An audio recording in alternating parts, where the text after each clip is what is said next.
Allianz शहर का जिन लोगों ने मुझे वोट दिया और जिन लोगों ने वोट नहीं दिया,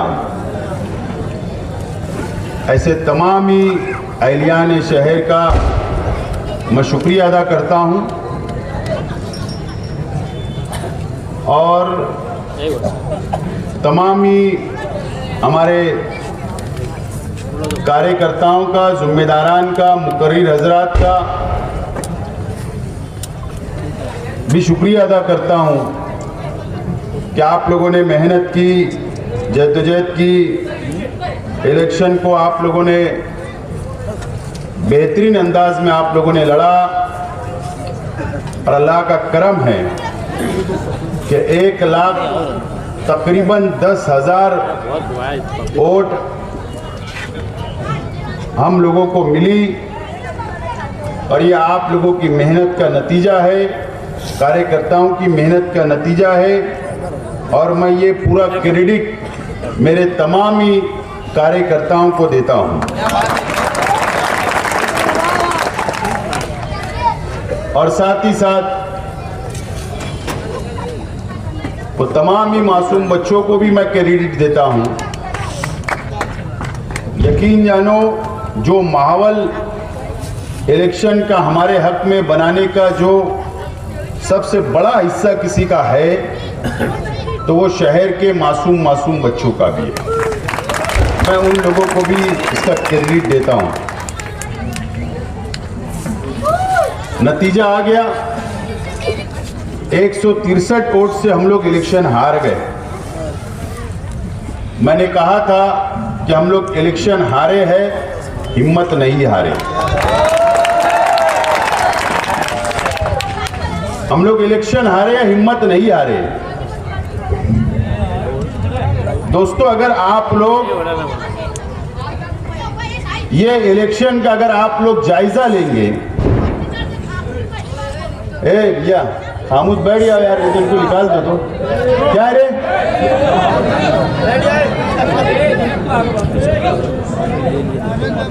अगर आप लोग ये शहर का इलेक्शन का अगर आप लोग जायजा लेंगे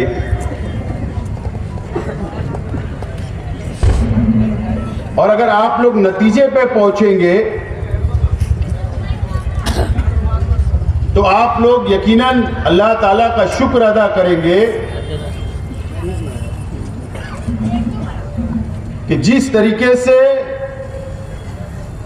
मेरे खिलाफ, हमारे अपने खिलाफ जिस तरीके से इलेक्शन लड़ा गया, नीचे उतरकर इलेक्शन लड़ा गया, तो आप लोग अंदाजा लगा लेंगे और अल्लाह का शुक्र अदा करेंगे कि हम लोग 1,10,000 वोट तक पहुंचे। अल्लाह का शुक्र है इतना नीचे उतरकर इलेक्शन को लड़ा गया है। आप लोग सिर्फ जायजा लो और शहर की आवाम भी जायजा ले। आज हो सकता है थोड़ी कड़वी बात भी मैं बोलूंगा, हो सकता है मीठी बात भी बोलूंगा, हो सकता है कई लोगों को मेरी बात खराब लगेगी, लेकिन मुझे कई लोगों ने कहा कि मोहब्बत में और इलेक्शन में सब जायज है।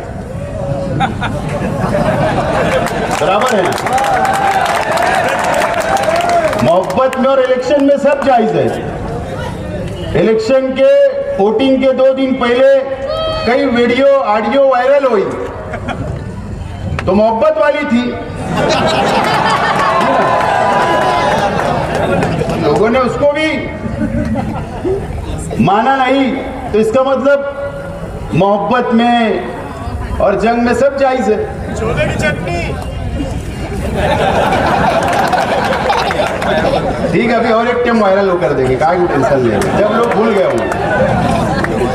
थोड़ी कड़वी भी लगेगी, थोड़ी मीठी भी बातें लगेंगी और उसके बाद अगर मुझ पर कोई इल्जामात भी लगाएंगे तो कोई परवाह हुआ नहीं है, कोई परवाह हुआ नहीं है। 1,10,000 लोग साथ है, आप साथ है, हमको नहीं करना है, कोई परवाह नहीं करना। कभी कभी मैं सोचता भी हूं, शहर में अकेले में तन्हाई में सोचता भी हूं कि फरियाद किससे करे,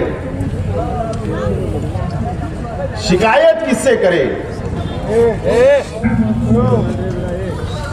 शिकायत आप और हम लोग किससे करेंगे, फरियाद किससे करेंगे। कभी कभी सोचता हूं मैं तन्हाई में तो कोई नतीजे पे पहुंच ही नहीं पा रहा हूं। हो सकता आप लोग भी नहीं पहुंचे।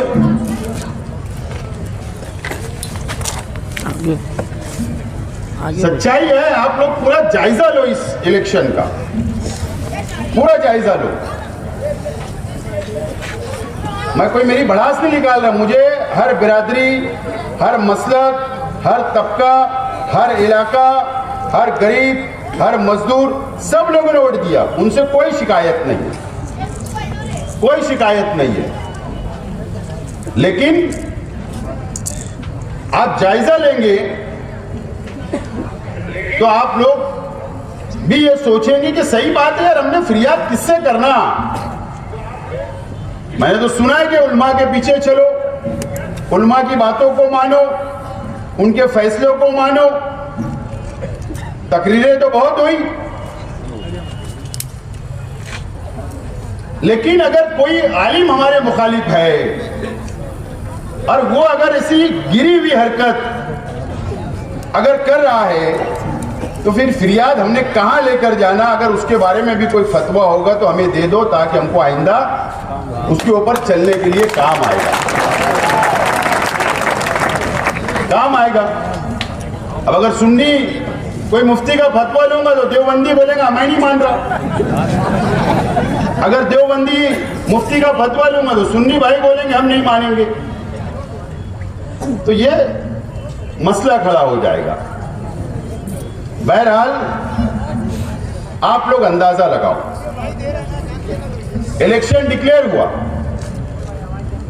आचार संहिता लगी, उस वक्त आचार संहिता लग चुकी थी, नोटिफिकेशन नहीं निकला था, नोटिफिकेशन नहीं निकला था, आचार संहिता लग गई थी। ए भैया बैठ, थोड़ा शांत है यार, बस मैं 5 मिनट में खत्म कर दूंगा। आप बोले नोटिफिकेशन नहीं निकला था, आचार संहिता लग गई थी। पहला हमको टारगेट करने का काम किया गया, पहला जामा मस्जिद से।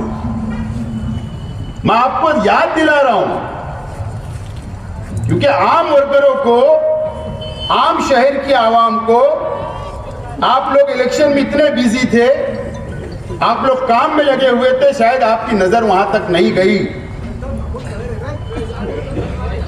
जामा मस्जिद से आज के उम्मीदवार, आज के एमएलए जो जामा मस्जिद के इमाम हैं, उन्होंने क्या कहा, दर्स कुरान में, मस्जिद के मिंबर के आगे दर्स कुरान चल रहा है, मस्जिद में कुरान शरीफ अल्लाह की किताब सामने है। किसी ने सवाल किया तो क्या कहा कि शेख रशीद फटी हुई कमीज पहनकर आया था, खालिद हाजी का नाम लिया गया। बोले उनको तो बताता हूं, या और क्या क्या उन्होंने कहा, और बोले जलसे में बोलता हूं ना, दर्स कुरान में, मस्जिद में कुरान सामने है, अल्लाह का घर है, वहां पर नानी का दूध याद दिला दूंगा। मस्जिद के अंदर बोला गया, उस मस्जिद में हमारा भी हक है, मैं भी मुसलमान हूं, मेरा परिवार भी, मेरे कार्यकर्ता भी वहां नमाज अदा कर सकते हैं। वो किसी की एक की प्रॉपर्टी नहीं, किसी की ट्रस्टों की प्रॉपर्टी नहीं है, लेकिन वहां बोला गया, उसका इस्तेमाल वहां से शुरू किया गया, जामा मस्जिद का इस्तेमाल। उसके बाद 2 या 3 दिन के बाद फतेह मैदान पर जमीयतुल उलमा का जलसा था। अब जमीयतुल उलमा, पहले तो मैं बात पूरी करता चलूं, कि जामा मस्जिद के ट्रस्टियान से आज भी मेरा सवाल बाकी है। अगर जामा मस्जिद के ट्रस्टियान अगर बोलेंगे तो एक वक्त लेकर मैं हर जामा मस्जिद के ट्रस्टियान के घर पर भी आ सकता हूं, और मैं सोच रहा हूं कि जाना भी चाहिए, जाना भी चाहिए। क्यों नहीं जाना चाहिए? बिल्कुल जाने का। जिया हकीम साहब हो या और कोई ट्रस्टियान हो,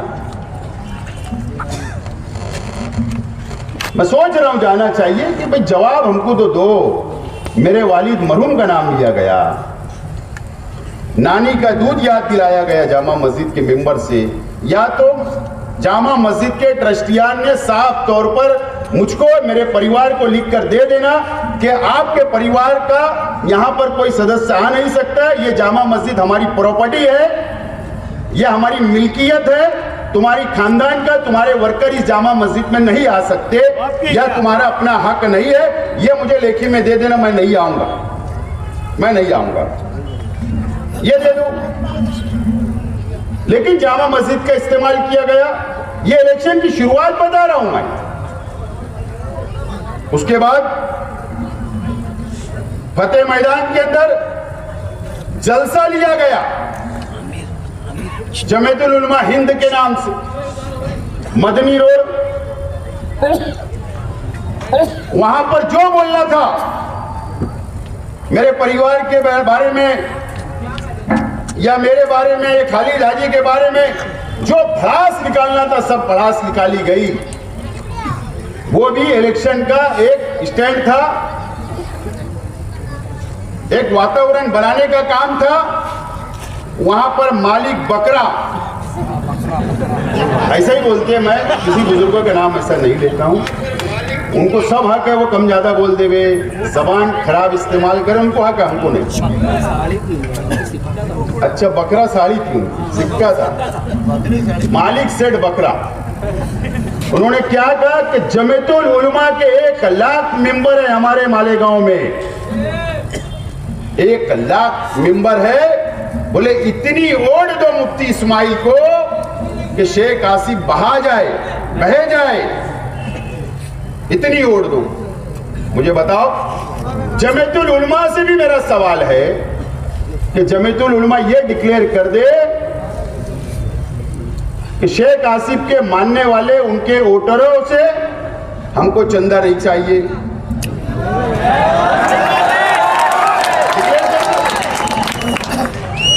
या जो 1 लाख मेंबरशिप बनी है, आप ये बोल दो कि ये सिर्फ हमारी प्रॉपर्टी है, यह हमारी प्रॉपर्टी है, ये बोल दो, ये बोल दो। 1 लाख वोट आपने बोल दिया जमीयतुल उलमा, मजहबी तंजीम है जमीयतुल उलमा, मेरे लिए मोहतरम कल भी थी ऑल इंडिया, आज भी और आगे भी रहेंगे, उसमें कोई दो राय नहीं। मालेगांव शहर जमीयतुल उलमा से मेरा सवाल है, आप भी डिक्लेरेशन कर दो कि मुफ्ती मोहम्मद इस्माइल कासमी साहब की ये प्राइवेट कंपनी है, इसके अंदर आप लोगों का कोई हक नहीं है, मालेगांव शहर के अवाम का कोई हक नहीं है, आप डिक्लेयर कर दो। उसका इस्तेमाल किया गया, इस्तेमाल किया गया। दीनी तंजीम है, जुमा जुमा फरमान आता है जमीयतुल उलमा का, उस पे हम सब अमल करते, सब हम अमल करते। हम ये थोड़ी देखते, आमीन फारूक साहब ने कहा था, साबिक कारपोरेटर ने, कि पिछले इलेक्शन में 50 लाख रुपया चंदे का पैसा इलेक्शन में इस्तेमाल किया गया था, 50 लाख रुपया। लेकिन जब हम चंदा देते हैं तो हम ये नियत से देते हैं कि साले सवाब की नियत से, नेक नियत से नेकी मिलेगी, चलो दे दिए। लेकिन जमीयत का इस्तेमाल किया गया।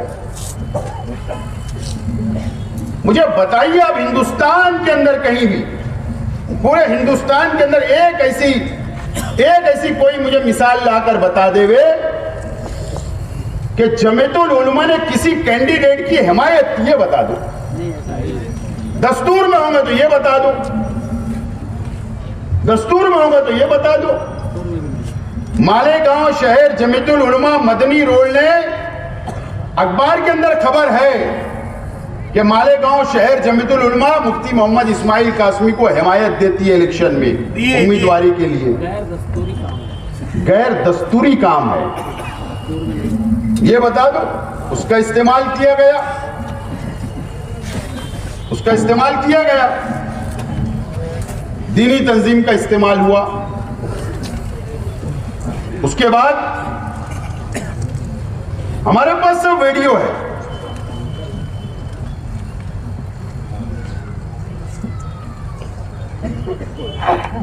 मोहतरमा राफे आपा साहब का एक पॉम्पलेट है, भैया कुछ बताते नहीं, और देकर सवाब हासिल करे। देखो मैं क्या बोल रहा हूं, आपको पता भी नहीं होगा, शायद ये नया पूरा और पक्के इलाकात में ज्यादा बटा, वहीं बटा जाए। और देकर सवाब हासिल करे और अपने गुनाहों से बचे।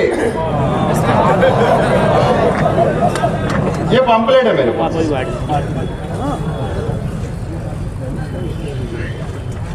मां बहनों से भी खास तौर पर अपील की गई, वोट देना क्यों जरूरी। पहला सवाब वोट एक कसम की, एक किस्म की गवाही है, पहला सवाब। दूसरा सवाब वोट देना एक सिफारिश भी है। तीसरा सवाब वोट देना एक जिम्मेदारी भी है, जिम्मेदार बनाना भी है। पैसा लेकर वोट देना हराम भी है। ये पम्पलेट राफे आपा साहिबा ने तकसीम की। बात समझ रहे, ये भी इस्तेमाल किया गया सवाब और गुनाह के तौर से ये बताया गया।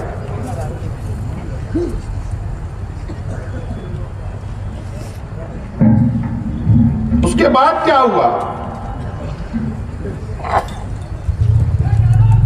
आज के एमएलए साहब बीमार हो गए, एंजियोग्राफी हुई।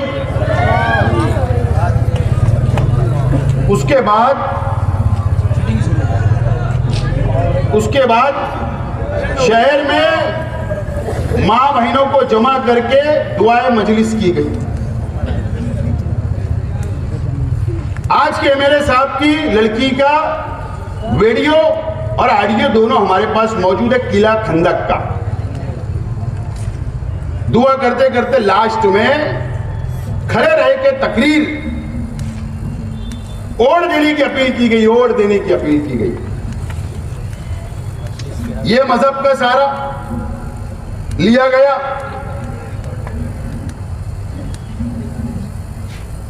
और यहां तक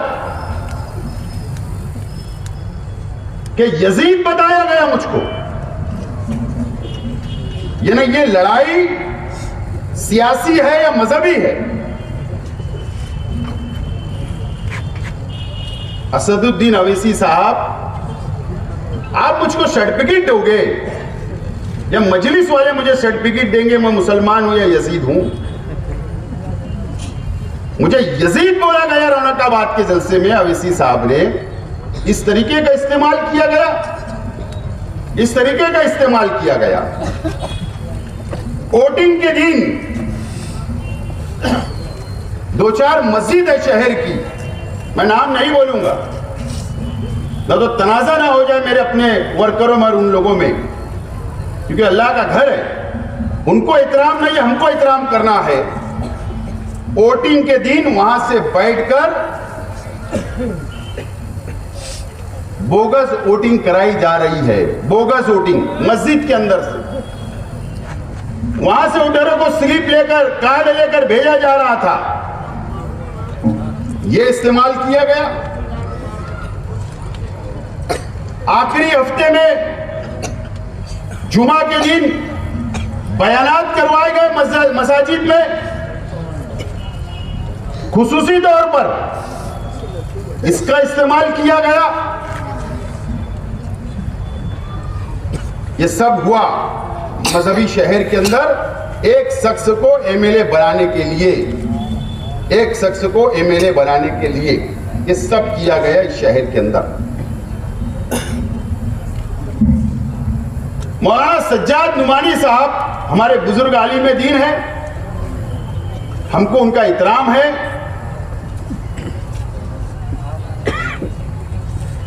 सबसे पहले तो उन्होंने पूरी बीजेपी को जिताने के लिए जो बयानात दिए, इसीलिए आज महाराष्ट्र के अंदर बीजेपी की सरकार आ गई। उनके बयान बीजेपी के हर स्टेट से, हर सभा के अंदर, बड़ी और छोटी सभा के अंदर, हर मतदार संघ के अंदर, हर देहातों के अंदर सुनाए गए और हिंदू भाइयों को एक किया गया। और मुंबई के अंदर प्रेस कॉन्फ्रेंस लेकर आज के एमएलए की हिमायत का ऐलान कर दिया गया। और बाकायदा यहां पर उन लोगों ने व्हाट्सएप के जरिए, सोशल मीडिया, अखबारात के अंदर बाकायदा बैनर के ऊपर फोटो लगाकर वोट मांगा। यह भी इस्तेमाल किया गया।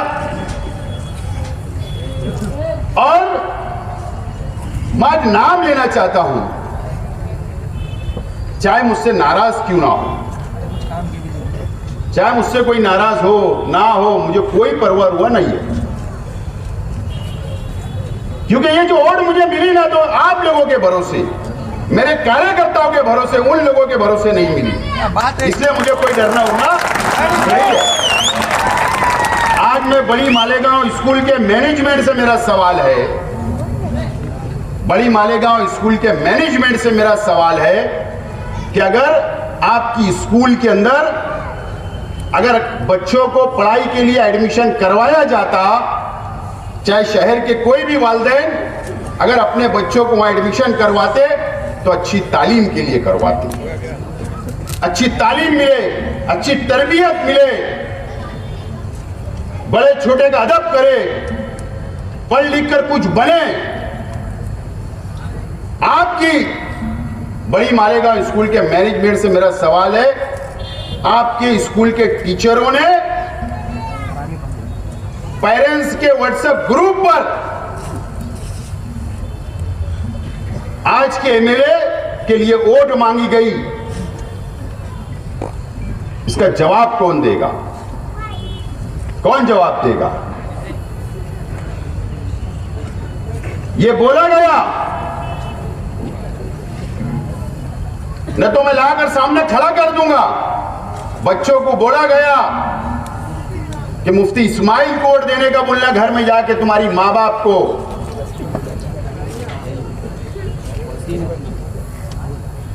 ये पीछे खड़े वसीम भाई की बच्ची भी बोला गया। और अगर बोले मुफ्ती इस्माइल चुन कर आ जाएंगे तो आप स्कूल आना मत, छुट्टी मनाना, और जो अगर शेख आसिफ को वोट देंगे तो इसको स्कूल आना रहेगा। मुझे बताइए, वो प्रचार का अड्डा है क्या? यह तरबियत दी जा रही है कि आपकी स्कूल में? मैनेजमेंट से मेरी गुजारिश है, तहकीक करो, सस्पेंड करो, कार्रवाई करो।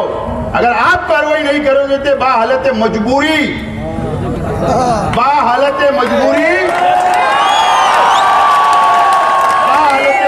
मुझे कंप्लेन करना पड़ेगा शिक्षण विभाग में, एजुकेशन डिपार्टमेंट में। मैं आज एकदम साफ तौर पर बोल रहा हूं, फिर तहकीक होगी, जब बात निकलेगी तो दूर तक जाएगी।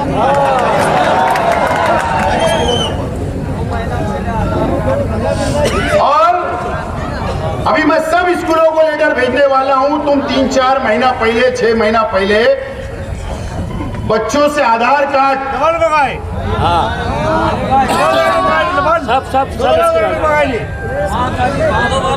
माँ बाप का आधार कार्ड, बच्चों का आधार कार्ड, डॉक्यूमेंट क्यों मंगाए गए? उसका जवाब भी देना। क्या डुप्लीकेट वोट, क्या बोगस वोट बनाने के लिए किए गए क्या? इसका जवाब भी शहर की स्कूलों को देना पड़ेगा। एकदम साफ तौर पर मैं रिक्वेस्ट कर रहा हूं, गुजारिश कर रहा हूं कि आप जवाब दो, आप जवाब दो। शहर के कई स्कूलों के अंदर मेरे ताल्लुक से जहर घोला गया, बच्चों के अंदर मेरी बदनामी की गई। यह तरबियत देने बच्चे को भेजते मां बाप, आप ये एजुकेशन देते हो? इसका जवाब शहर के तालीमी अदारों को देना पड़ेगा।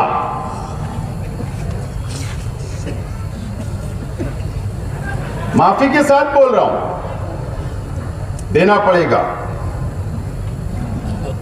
अगर आप नहीं दिए तो बाहालत मजबूरी मुझे जवाब कानून के मुताबिक मांगना पड़ेगा, कानून के मुताबिक मुझे मांगना पड़ेगा। अब सवाल यह है,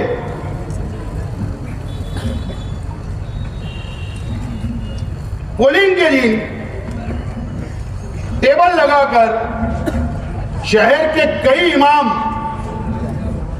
कई बोल रहा हूं, बहुत पूरे नहीं मैं बोल रहा हूं, माफी के साथ चंद इमाम, अगर कोई मुझसे सवाल करेंगे तो मैं फोटो देने के लिए तैयार रहूंगा।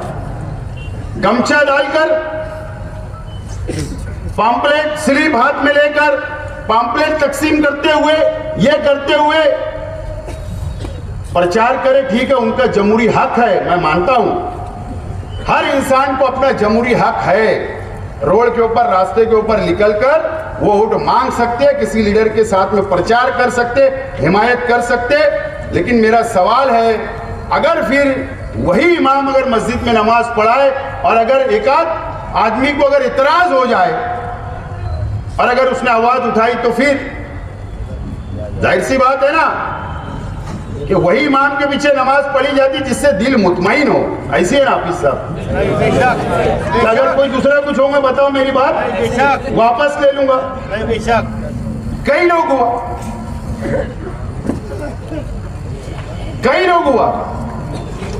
मैं आपको सिर्फ ये बताना चाहता हूं कि इस तरीके का इलेक्शन इस शहर के अंदर लड़ा गया। अब बताओ, आप और हमको मिलकर अल्लाह का शुक्र नहीं अदा करना चाहिए? अब मेरा ये टोटल चीजों के ऊपर, ये तमाम चीजों के ऊपर, अब मैं बताओ मैं किससे सवाल करूं? फिरियाद कहां लेकर हम जाए? कौन इसको रोकेगा? कौन रोकेगा मुझको बताओ। अब मैं तो बहुत हैरान हूं कि कौन रोकेगा। आप भी सोचो ना, रोकेगा कौन? सब कुछ तो इस्तेमाल हो गया। तंजीमें मजहबी, मस्जिद, दीनी तंजीमें, जमियत, जामा मस्जिद, स्कूले, आपस सब इस्तेमाल हो गया, सब। आप मुझे बताओ, हम फिरियाद लेके कहां जाए? अब मुझे मेरा सवाल है, अब मैं तो कई टाइम बोल बोल कर मैं तो मायूस हो चुका हूं, इससे पहले भी मैंने कहा। बहरहाल उम्मीद है शहर के उलमाओं से, जो गैर सियासी है, जिनके अंदर तकवा है, परहेजगार है, जो दीनी तंजीमें चलाते, जो उलमाओं की तंजीम चलाते, तमाम ही लोगों से मेरी हाथ जोड़कर गुजारिश है कि इसके ऊपर हमारी रहनुमाई करे, रहनुमाई हमारी करे। ठीक है, अगर हमारे इलेक्शन पीरियड के अंदर, प्रचार के अंदर कोई गलती हो गई होगी हमारे मुकर्रिर से, मुझसे, तो मैं खुला माफी मांगता हूं आप लोगों से। लेकिन ये जो बातें हुई, इस पे कौन रहनुमाई करेगा? आप मुझे बता दो, कौन रहनुमाई करेगा? ये सवाल मैं छोड़ रहा हूं शहर के सामने, संजीदा लोग के सामने, ये शहर मुसलमानों के सामने, आप लोगों के सामने मैं छोड़ रहा हूं, शहर के आवाम के सामने। बहरहाल सियासी तौर पर ये शहर को अब सोचना है, शहर को समझना है और आइंदा शहर की आवाम को फैसला करना है कि अब सियासी लोगों ने, सियासी चाहे मैं हो या समाजवादी के लोग हो या और छोटी छोटी पार्टियों के लोग हो, चाहे सोशल वर्कर हो, मुझे बताइए कि शहर क्या फैसला करता है। देखो हमारी ऑफिस, ये ऑफिस खुली रहती है, वो ऑफिस खुली रहती है, गरीब आवाम आती है, हमारे पास शिकायत लेकर आती है, अपने मसाइल लेकर आती है, सुख दुख लेकर आती है, हॉस्पिटल का काम, राशन दुकान का काम, स्कूलों का एडमिशन, कारपोरेशन का काम, पावर का काम, प्रांत का काम, ओबीसी का काम, पंचायत का काम, हमारी ऑफिस खुली रहती है। ये ऑफिस तो 24 घंटा खुली रहती है। हमारे वर्कर बोलो, हमारे जिम्मेदारान बोलो, हमारे कारपोरेटर बोलो, हम बोलो, और हम समाजी काम करते, सोशल काम करते, आवाम के बीच में रहते, आवाम का काम करते।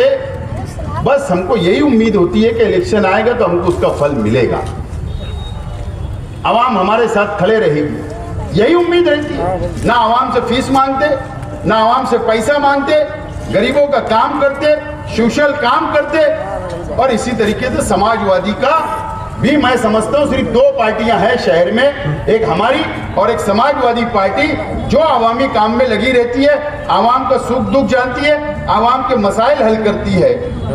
लेकिन शहर ने जो फैसला किया, क्या इस ताल्लुक से शहर को, शहर के संजीदा लोगों को, शहर की बाशऊर आवाम को या शहर के गरीब और अमीर को क्या सोचना नहीं चाहिए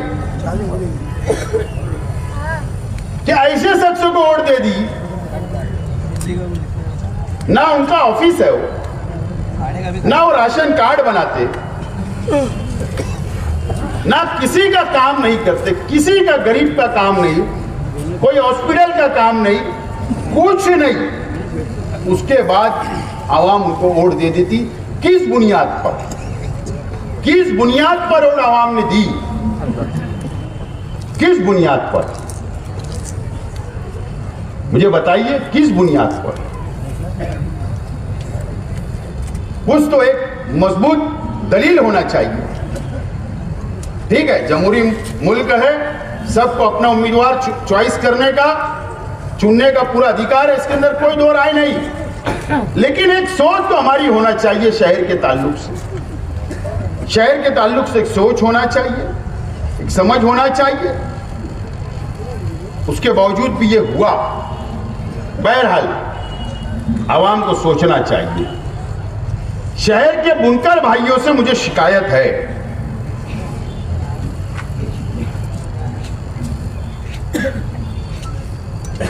%75 बुनकर भाइयों से शिकायत है, 75%, 25% से नहीं। मुझे बताइए, मुझको ऐसा लगने लगा, माफ करना, कि भाई हमारे बुनकर भाई नहीं चाहते कि हम सनत तरक्की करें, सनत आगे बढ़े, सनत का डेवलपमेंट हो, पावर लूम को तरक्की हो, सरकार से बेनिफिट मिले। मुझे ऐसा लगा इस इलेक्शन में कि 75% बुनकर भाई को नापसंद है, वो चाहते हैं जैसे हमें उसको रहने दो। ओके, आप लोग चाहते हो, ठीक है, हम आइंदा खामोश बैठेंगे, खामोश बैठेंगे। लेकिन ये तो कम से कम सोचना चाहिए था कि यार 5 साल पावर के मसाइल किसने हल करवाया। जो भी पार्टियां थी, मैं और समाजवादी थे, मैं इसलिए उनका जिक्र कर रहा हूं कि देखो, जो चीज दिखती है उसको कबूल करना चाहिए। कई लोग उनके पास भी जाते थे, वो भी लेकर जाते थे, मैं भी लेकर जाता था, मैं भी मंत्रालय तक सीढ़ियां चला, रईस शेख को उन्होंने भी बुलाया, मीटिंगें ली, अभ्यास कमेटी, स्टडी कमेटी बनी, बुनकरों का मसाइल सुने, मंत्रालय में गए, वहां मीटिंग लगाई उन लोगों ने भी, असेंबली के अंदर रईस शेख ने कहा, मैंने मीटिंग लगाई, मैंने वहां पर अजीत दादा पवार के पास मीटिंग लगाई, मसले हल हुए हो, मसाइल हल हुए। इस्तेमाल भी करे बराबर। मसाइल हल हुए। मुझे बताओ, ठीक है, मुझे भी तो 1,10,000 वोट मिला, उन लोगों के दिल पर क्या गुजर रही होगी, वो क्या सोच रहे होंगे, या उनके लीडरान जो मालेगांव के बुनकरों के लिए अबू आसिम आजमी या रईस शेख ने जो आवाज उठाई, बताओ वो दोनों एमएलए क्या सोच रहे होंगे कि जो बुनकर शहर से, पावरलूम सिटी से के ताल्लुक से हमने वहां आवाज उठाई, आज हमारी पार्टी को इतना कम वोट मिला। क्या सोच रहे होंगे मुझे बताइए। हमने उनका हक अदा नहीं किया, ना मेरा हक अदा हुआ। बताओ कि यही हमारी शरीयत है, यही तहजीब है, यही हमारा किसी का शुक्रिया अदा करने का यही तरीका है। जो आदमी ने कुछ नहीं किया 5 साल, कुछ नहीं किया, किस बुनियाद पर वोट बुनकर भाइयों ने भी दिया, मैं भी सोच रहा हूं, समझ रहा हूं। बहरहाल शिकायत जरूर है और वो शिकायत रहेगी। बहरहाल ये बात पे तो नतीजे पे तो पहुंचा हूं मैं कि बुनकर भाई भी ये शहर की सनत को तरक्की नहीं चाहते, नहीं चाहते, नहीं चाहते। ये बात भी मैंने नतीजे पे मैं पहुंचा हूं। बहरहाल ये तमाम ही चीजें, ये शहर को बहुत संजीदगी से फैसला करना है, समझना है और आगे बढ़ना है। ये बात आप लोगों को, हम लोगों को समझना है। देखो, महाराष्ट्र के अंदर बीजेपी की सरकार बन रही है। 137 एमएलए सिर्फ और सिर्फ बीजेपी के साथ है। बीजेपी की 137 सरकार बनाने 145 एमएलए लगते हैं सिर्फ। वजीर आला बनने, सरकार बनाने सिर्फ और सिर्फ 145 एमएलए जिसके साथ रहेंगे, उसका वजीर आला रहता, उसकी सरकार रहती है। 137 पहुंच चुके हैं। राष्ट्रवादी कांग्रेस अजीत दादा पवार साहब के 41 एमएलए मिला लो, शिंदे साहब के 57 एमएलए मिला लो। कहां आंकड़ा गया? 212 कहां पर आंकड़ा चला गया? 238 या कुछ 36, 236 की मेजॉरिटी, फुल बम्पर मेजॉरिटी के अंदर सरकार बनने जा रही है। बम्पर मेजॉरिटी सरकार बनने जा रही है। एक एमआईएम, 2 समाजवादी,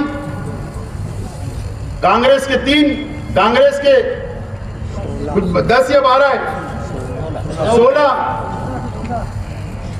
उद्धव ठाकरे के 20, राष्ट्रवादी शरद पवार साहब के 10। ये 3-4 पार्टियां भी मिलाकर 50 का आंकड़ा क्रॉस नहीं कर रही, 50 भी नहीं हो रहे। अपोजिशन लीडर भी नहीं बन रहा है।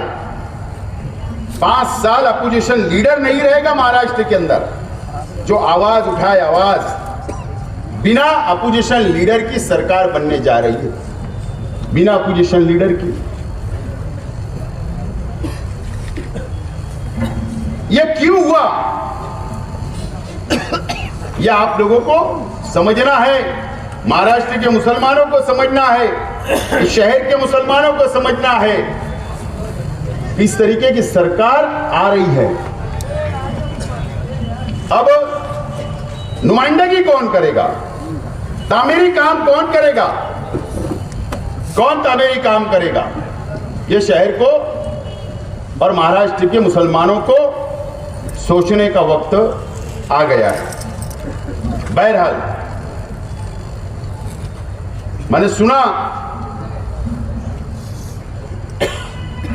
कि आज के एमएलए साहब सरदार नगर की उनकी ऑफिस के ऊपर पुलिस को दम दे रहे थे।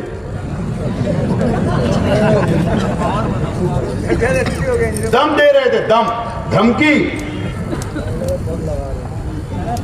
धमकी दे रहे थे कि जुमरात तक कोई पुलिस ने अपना लायमल तैयार कर लेना, और न तो जुमा के दिन से मैं देखता हूं शहर को। और क्या बोले थे? 2-2 हाथ, 2-2 हाथ, 2-2 हाथ और एमएलए पावर 10 साल बादल रहे थे क्या?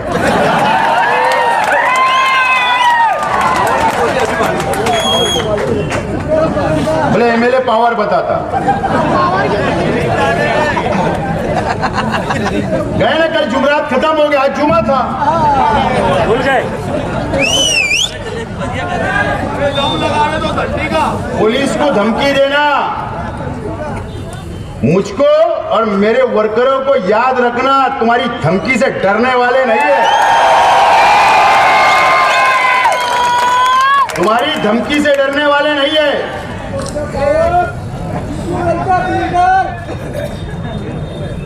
और पुलिस डिपार्टमेंट से भी मेरी रिक्वेस्ट है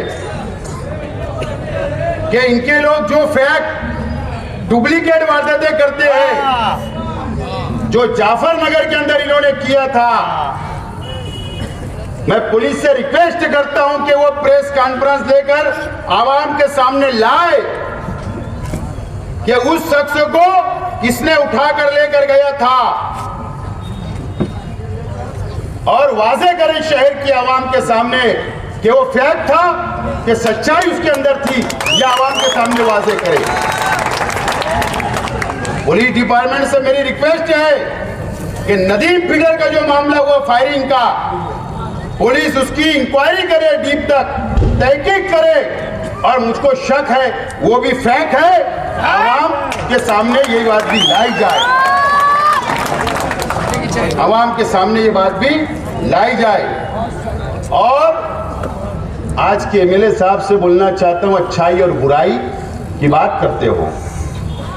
तुमने तो मेरा चालू इलेक्शन में कबूल नहीं किया चैलेंज, कम से कम अब कबूल कर लो, या तो तुम फहरिस्त तो बता दो कि मेरे पार्टी के अंदर, मेरे मंच के ऊपर मेरे लोग ये काले धंधे करते, और नहीं तो चलो मैं चैलेंज कबूल करता, मैं बताता हूं तुम्हारे मंच के ऊपर कितने काले लोग हैं, मैं बताता हूं। शहर भी देख लेंगे, उलमा भी देख लेंगे। मैं एक मिसाल देता हूं, देखो तकवा किसको बोलते हैं, तकवा किसको बोलते हैं, मैं एक मिसाल देता हूं तकवा और परहेजगारी के ताल्लुक से। हाफिज यूसुफ साहब थे, इंतकाल कर गए, जामनेरी पहली गली के अंदर, बहुत तकवा परहेजगार थे, बहुत तकवा था उनके अंदर, इतना परहेजगार मैंने मेरी जिंदगी में शहर में ऐसा आलिम नहीं देखा। इरफान अली साहब और शेख रशीद साहब के और हमारे घरेलू सम्मान हमने वहां देखा। आपको पता है वो प्राइमरी स्कूल के टीचर भी थे, हाफिज भी थे, और उनकी आखिरी सांस तक उन्होंने कई लोग बच्चों को उनका हिफ्ज़ सुनते भी थे, मैंने देखा हूं। इतना तकवा और परहेजगार उनमें था, मालूम है। वो प्राइमरी टीचर थे। 15 अगस्त है ना, 15 अगस्त की छुट्टी होती है, वो टीचर थे, तो वो 15 अगस्त की छुट्टी का पगार नहीं लेते थे। 26 जनवरी की छुट्टी रहती थी, वो पगार नहीं लेते थे, काट दिया करते थे। जुमा का दिन स्कूल की छुट्टी रहती थी, वो पगार काट के लिया करते थे। और अगर 1 घंटा या आधा घंटा भी स्कूल के अंदर वो देर से पहुंच जाए, तो जब वो पगार लेते थे महीने का, तो वो आधे घंटे का पेमेंट भी काट देते थे।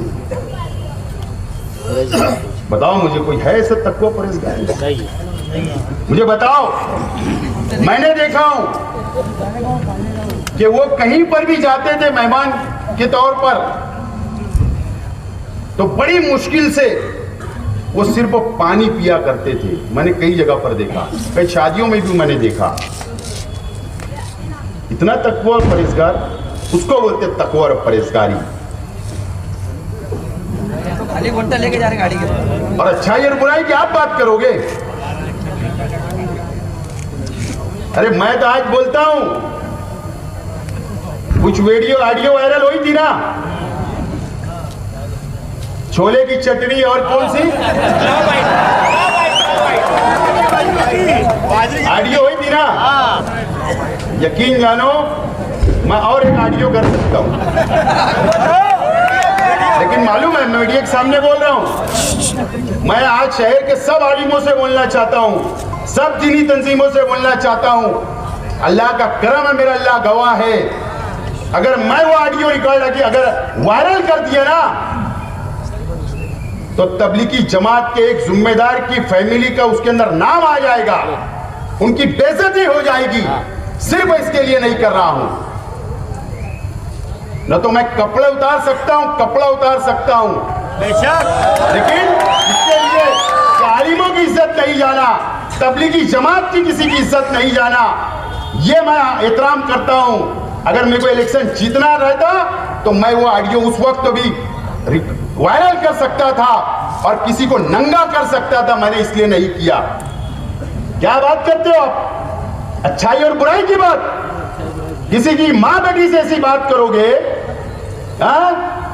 शर्म आना चाहिए आपको, और अच्छाई और बुराई की बात करते हो। सिर्फ इसके लिए नहीं करता हूं, ये मेरा शहर है, ये मुसलमानों का शहर है। अगर ये शहर की किसी की भी इज्जत जाएगी तो मेरी इज्जत जाएगी, ये सोच के मैंने वो काम नहीं किया। अच्छाई और बुराई से अब न तो चैलेंज मेरा कबूल कर लो और न तो बोल दो कि तेरे पास जो ऑडियो है वो वायरल कर दे। वायरल करने के लिए तैयार हूं, आज 1 घंटे का टाइम देना। लेकिन ठीक है, सियासत अपनी जगह मैं मानता हूं, लेकिन ये तरीका ठीक नहीं है शहर के अंदर। और मैं डिपार्टमेंट से गुजारिश करता हूं, डिपार्टमेंट की भी बदनामी है अच्छाई और बुराई के ऊपर। जो ड्रग्स का, एमडी का, चरस का, गांजे का जो 2 नंबर का इल्जामात मेरे पे पूरे इलेक्शन में लगाए, मैंने जवाब नहीं दिया। हम लोग पाक लोग हैं, ईमानदार लोग हैं, हलाल खाने वाले, हलाल कमाने वाले लोग हैं। अल्लाह का करम है कि शहर जानता है हम क्या है। लेकिन मैं पुलिस डिपार्टमेंट से गुजारिश करता हूं, क्या ये शहर के अंदर ये सब चलता है? कौन करता है? उसको पुलिस पकड़े और वाज़ेह करे कि किसके धंधे हैं, कौन करता है, कौन कराता है। पुलिस वाज़ेह करे, ना तो पुलिस की भी बदनामी हो रही है, यहां तक नहीं पूरे स्टेट लेवल तक हो रही है। पुलिस से भी रिक्वेस्ट करता है कि इसके ऊपर भी दूध का दूध और पानी का पानी होना चाहिए। दोस्तों और साथियों, इलेक्शन 163 वोट से हम हारे हैं, लेकिन हिंदुस्तान के कानून के अंदर सुप्रीम कोर्ट का एक जजमेंट है, सुप्रीम कोर्ट का एक फैसला है। फैसला साफ तौर पर है कि इलेक्शन में मजहब का इस्तेमाल नहीं किया जा सकता। चाहे वो हिंदू हो, मुसलमान हो, सिख हो, ईसाई हो, कोई भी शख्स मजहब का इस्तेमाल नहीं कर सकता। और इसीलिए मैंने फैसला किया हूं कि मैं इलेक्शन पिटीशन आज के एमएलए के खिलाफ में दाखिल करूंगा, और मजहब की बुनियाद जहां जहां भी मजहबी इस्तेमाल किया गया वो तमाम सबूत और मैयत की ओट जो गिरी और कई सबूत मेरे पास है, वो सबूत के साथ आज मैं ऐलान करता हूं कि मैं इलेक्शन पिटीशन दाखिल करूंगा आज के एमएलए के खिलाफ। आज के इलेक्शन असेंबली के मालेगांव सेंट्रल असेंबली हल्का 1 से 14 के जो इलेक्शन हुआ उसके खिलाफ मैं इलेक्शन पिटीशन में दाखिल करने वाला हूं, मैंने फैसला किया हूं। दूसरी बात, मास्टर स्ट्रोक 2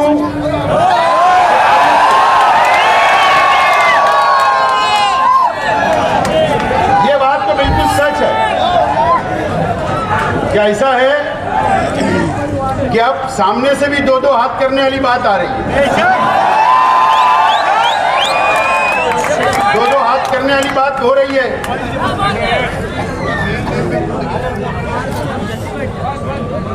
दो हाथ, अरे अभी आपकी तबीयत खराब रहेगी, थोड़ा सी आप चल रहे, सांस फूलने लगी। अल्लाह आपको सेहत दे, तंदुरुस्ती दे, हमारी दुआ है। काहे को 2-2 हाथ की बात कर रहे हैं? 2-2 हाथ करने वाले खुद लकड़ी लेकर चल रहे, वाकर लेकर चल रहे।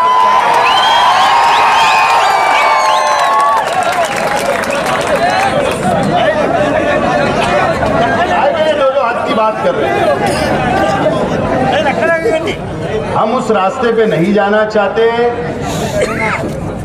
अगर आप सोचेंगे कि हम दबा लेंगे, हम डरा लेंगे, हम धमका लेंगे, वो दिन दूर हुए, वो दिन दूर हुए। ये तो हमारी इंसानियत है, हम सीधा चल रहे। तो जिस दिन हम टेढ़ा चलने लगे, आप सीधा चलने लग जाओ। हम ये रास्ते पे नहीं जाना चाहते। दो हाथ की बात हमसे मत करो, हमसे मत करो। और हम लड़ाई झगड़ा नहीं चाहते। गुंडागर्दी की बात मुझे बताओ, इलेक्शन के बाद से कितने हुए? बेटी बंद हुई क्या? जिस दिन अगर मैं घर के बाहर नहीं निकलता था ना, मैं इलेक्शन हारने के बाद दूसरे दिन जब बाहर निकला घर के, तो कुछ नहीं हुआ। और न तो मैं घर में बैठा रहता, तो समझ बन जाती थी। लेकिन मैं घर से बाहर निकला, मेरे चाहने वालों को समझाया, बुझाया, मैंने उनको हौसला दिया, तो ये शहर शांति से है। हम शांति पसंद लोग हैं, अमन पसंद लोग हैं। उसके बाद भी कंप्लेन मालेगांव पुलिस वालों की कंप्लेन कर रहे। मैं निकला, गुरुवार वार्ड में बड़ी हजारों लोग लग गए, रोड पे आ गए मेरा इस्तेकबाल करने के लिए। घबराहट होने लगी। आईजी को फोन, डीजी को फोन, जिला एसपी साहब को फोन। वो शेख आसिफ निकल रहा गांव में, उसको रोको रोको। वो बेचारों को ऊपर से ये इनको फोन, शेख आसिफ। फिर दूसरे दिन निकला तो फिर वैसे ही कुसुम्बा रोड, आयशा नगर, रौनकाबाद, खूब आवाम हजारों की तादाद में रोड पर आ गई इस्तेकबाल करने। फिर कंप्लेन, नहीं कुछ हुआ तो हमारे पीआई साहब आयशा नगर वालों ने भी गुना दाखिल कर दिया। लेकिन नहीं भी करते तो चलता, मैं तुम्हारा ही काम कर रहा था, सबको शांत कर रहा था। चलो कर दिए तो कोई बात नहीं। लेकिन हमसे इतना डर और खौफ है आपको कि आपको ऊपर कंप्लेन करना पड़ रही है। बोले मैं एमएलए का पावर बताता, एमएलए का पावर रहता तो जिला एसपी साहब को कोई फोन नहीं करता, यही फोन कर लेते। और तुमने 10 साल के अंदर कुछ नहीं किया शहर का, अब क्या एमएलए की पावर बताएंगे? एमएलए की पावर बताना है ना, तो ईमानदारी से शहर का विकास करो, शहर का डेवलप करो, शहर को के काम करो। सिर्फ वो बड़ी बड़ी रागपाट देने से ये शहर का काम चलने वाला नहीं है। बहरहाल मैं आज मास्टर स्ट्रोक 2 तो आपको इंतजार है। मेरे भी जहन में कुछ बातें चल रही है, लेकिन मैं ये चाहता हूं कि कोई जल्दबाजी में फैसला ना लूं, कोई जल्दबाजी में फैसला ना लूं। मैं कल 11 लोगों की कमेटी का ऐलान करूंगा। वो कमेटी आपस में बैठेंगी, आइंदा लाएमल अपना तैयार करेगी और वो कमेटी जो फैसला सुनाएगी फिर मास्टर स्ट्रोक 2 मैं ऐलान करूंगा। ये बात का मैं आज ऐलान करता हूं। और दूसरी बात, आप लोगों को किसी से डरने की जरूरत नहीं, किसी से दबने की जरूरत नहीं, किसी के सामने झुकने की जरूरत नहीं।